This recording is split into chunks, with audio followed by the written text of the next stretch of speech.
Hello students, for our next topic, we have the rectangular coordinate system.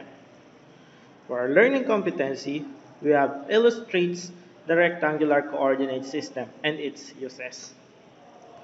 Our unpacked learning competency is to illustrate the rectangular coordinate system and its uses.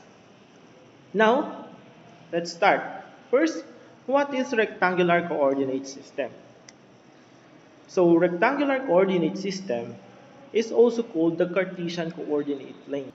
We have the French mathematician René Descartes, who known as the father of modern mathematics, came up with this idea of his coordinate system and named it as the Cartesian plane.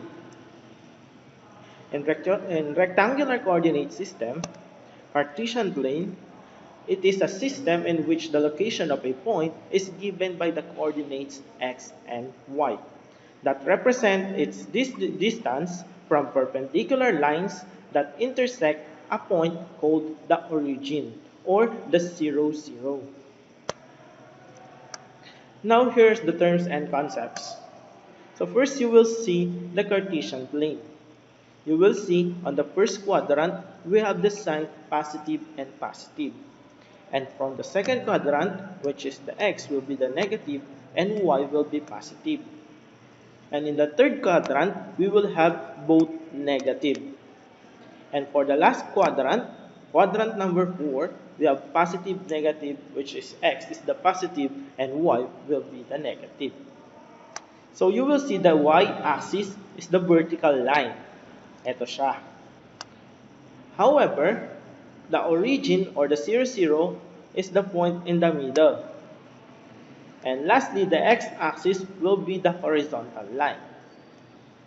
Then, we have the coordinates x and y. X will be the abscissa and y will be the ordinate. And quadrant will be the region in the Cartesian plane that divides the signs. And let's try to have an example. Example number 1, plot the point with the ordered pair 2 and 3 and name it as point R.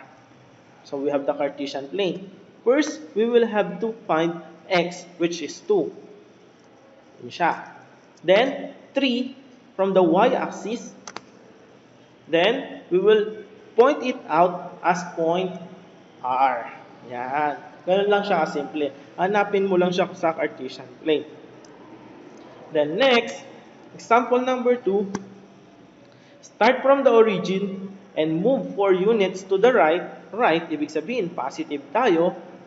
Then move 5 units up and it has point A. Pag up tayo, positive. Pag right, positive. Pag down, negative. Pag left, negative. Okay, nagkakaintindihan tayo? Okay, let's try to plot it. So here's our illustration. So here's our Cartesian plane. So first, move to the right 4 times. Then move upward 5 times. Then point it out and name it as point A. Very good. Nasusundan ba? Okay, now let's try to have another example.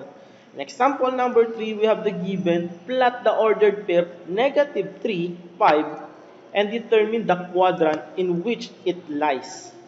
Okay? We will try to find out which quadrant it will lie.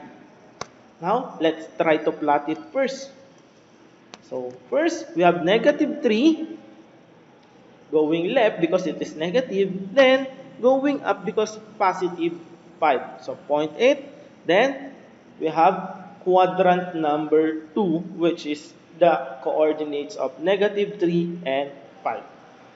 Okay, now let's try to find another example. In example number 4 says, plot the ordered pair, 2 and negative 3, and determine the quadrant in which it lies. Now, we have the Cartesian plane. So, first, positive 2, so right. Then, negative 3, down. Okay, so point 8, then it will be quadrant number 4, which have the coordinates of 2 and negative 3. Okay, very good. Alam ko na, sunod tayo. Then next, Example number 5 says plot the ordered pair 0 and -5 and determine the quadrant in which it lies. So first, we have the Cartesian plane. So first says that 0 is in x, so 0. Then we have -5, so going down because it is negative.